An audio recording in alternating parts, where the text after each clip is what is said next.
If you live in Ventura or the Conejo Valley and you're asking yourself, should I buy or should I rent? Good.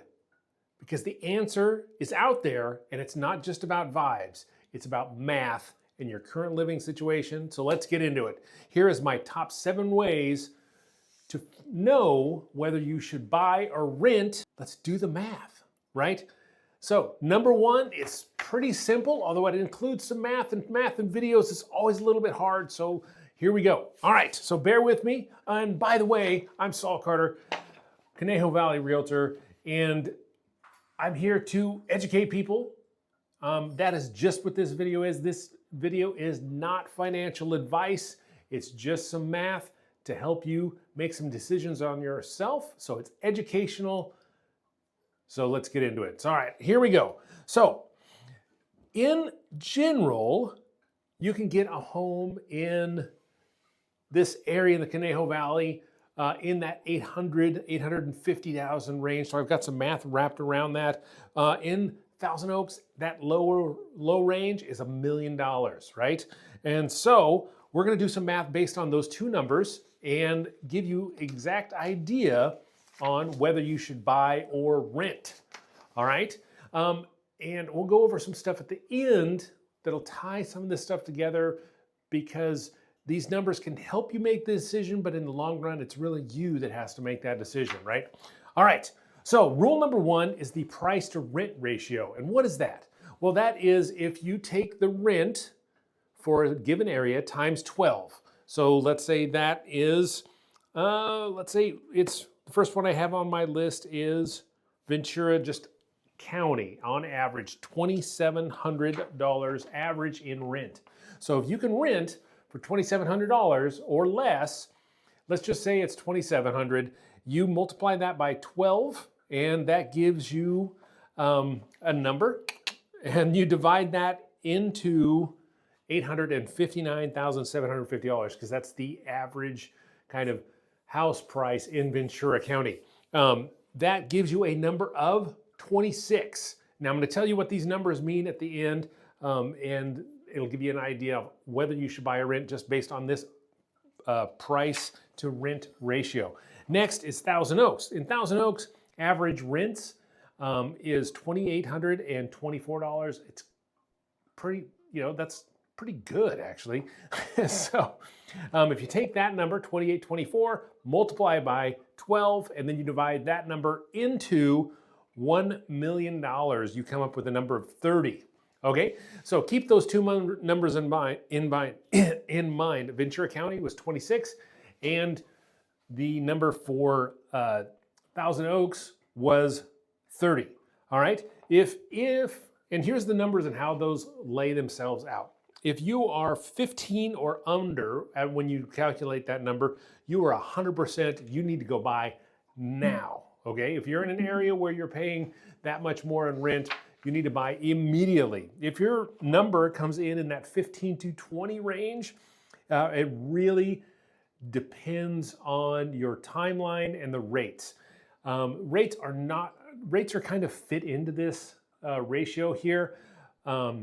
But you don't want to be locked into something that is really high. Now, the truth of the matter is the one thing you can negotiate after you purchase is that interest rate. What does that mean? That means you can refi, let's say, a year or 2 down the road if you're going to continue to stay there for a much longer period. But basically in Ventura County and Thousand Oaks area, we're looking at 26 and 30. Those are not between 15 and 20. Now, if you're over 20, that means that rent can be financially competitive. But there's some caveats in there that I'm going to come back to at the very end, because it requires a little bit more discipline if you're going to rent only. All right. So the key there is doing those ratios. So what is it? You take whatever the rent is that you expect to pay or you're currently paying, and you take that, multiply that by 12, and then whatever that number is, you divide that number into the purchase price that you are looking at. And that is gives you a guideline on whether you should be buying or selling, or sorry, buying or renting immediately, right? All right, number 2 on that rule of thumb for me is you want to know that you're going to be in the area for a while. So if you're going to be moving and you know you're going to be moving within 3 years, you really need to think about not only do that earlier math from number 1, but then even if everything sits in line, there's expenses that you go through when you purchase a property that take a certain amount of time to recoup. You've got closing costs, you've got some home repairs, you're going to move in and do some things, and you're the one that you want to take advantage of those things. So if you are moving and you know that you're going to be moving in 3 years, I would really hesitate on buying. But once again, like I said, all of this is kind of some personal decisions, but I just don't want anybody to ignore all these things when they are making that decision on whether they should buy or rent. Number 3 is you compare the monthly cost. Now, rent is one number, right? That's your rent, right? You have utilities, you're going to have utilities similar no matter what, but there are added expenses when you own a home that pop up. So there's not just the mortgage, but there's also property taxes, insurance, which depending on where you're buying in this area can be pretty pricey because of fires. There's HOAs. I currently live in a house that has an HOA. The HOA is really small. It's just enough to be annoying, but I like it because it holds everybody to a certain standard in my neighborhood. I've lived in neighborhoods where there's nothing to hold them except me going on and knocking on the door, and that can get really uncomfortable. So I personally like HOAs that are not overly burdensome. And then maintenance. If you take the home's value and you take about a 1% number, that is going to be kind of your annualized maintenance cost, which can be pricey, right? So you need to add that in and account for that when you are purchasing a home and just say, hey, this is what I'm expecting to. Now, that is not something that you spend every year like clockwork. Sometimes you spend a smaller amount, sometimes you spend a larger amount.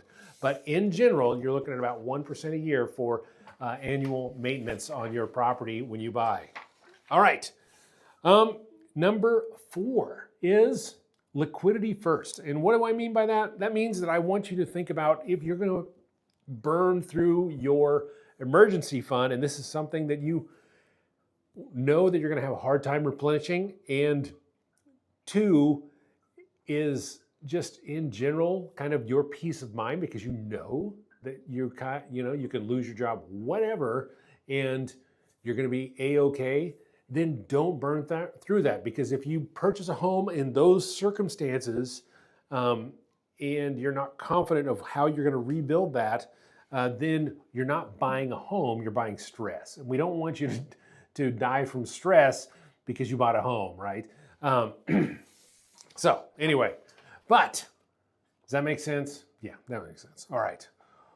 4, your rate and concessions. Rule number 5. So in a buyer's market, now we're not really in a buyer's market. It's moving in that direction. We've seen some prices fall off recently in January over January and stuff. However, we're not really in a buyer's market yet. But there are some properties that are sitting in the market a little bit longer. So what does that mean for you if you're a buyer? That means that you can go out and you can actually ask the seller to buy down points. We spent the early 2000s and whatnot with basically free money. And so you could go and get a mortgage and you basically were, paying interest less than inflation. And so you just by owning the home, you were actually saving money, which is kind of crazy. But we're not in that scenario anymore. 2 years ago, interest rates were up in that 8 range. Now they're dropping down.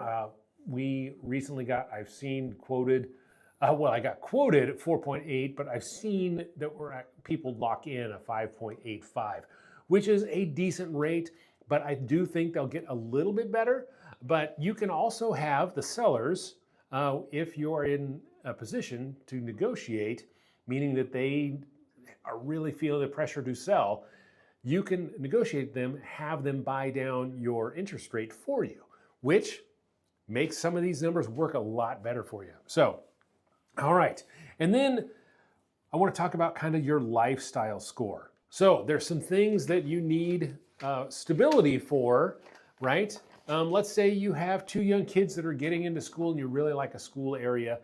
You want to make sure that you own, if you can, because there's a lot more stability in making sure that you are going to stay in the exact same school district, right? All right, here we are again. This is my cat. Woo! This one is Sookie. She is the only girl cat we have, and she is super clingy. So anyway, unless you pick her up, and then, yeah, then she's just angry. All right. Anyway, look, I put a shelf right there for her. So she can jump up to this one if she wants. Anyway, all right, that's enough about that. So, where was I? I was talking about lifestyle. So let's go through some of the Conejo Valley, or just really anywhere, kind of things that would adjust whether you are going to buy or rent. School boundaries, you want to make sure that you're in a particular school. You want to have a yard for your kids or a dog. Like if you have a big dog, there's a lot of renter or landlords that will not allow that to happen. And you also have predictability in so much as you are a fixed mortgage amount, and your landlord can't ask you to move out, right? Because you own the property. I have had to do that. We recently moved into a house that we had to ask a tenant to leave earlier than they wanted to. And it's unfortunate, but we're the ones who own the property. And so you can avoid that scenario if you actually own the property and are not renting. Ability to remodel and customize. This means you have some reserves, right? Or you have some wherewithal to do the work yourself. Like you're still going to be an expense, but you can make that expense yourself and do the work, save a lot of money if you're kind of the semi-handy or tradesman. And if you know that you're going to be staying in an area 7, 10 plus years, then it makes a lot of sense to purchase. Now, in Southern California, we have seen a pullback on prices, but on average, you are not really going to see that in Southern California. Even the property that we bought here, we owned it while we were renting it. It went up almost $100,000 in value. And that is one of the caveats at the end that I'm going to talk about that is super important. All right. And then the last one is kind of the no regrets decision. If you should rent for now, your price to rent is high, so that you're in that 26 to 30. Your timeline is under 3 years, right?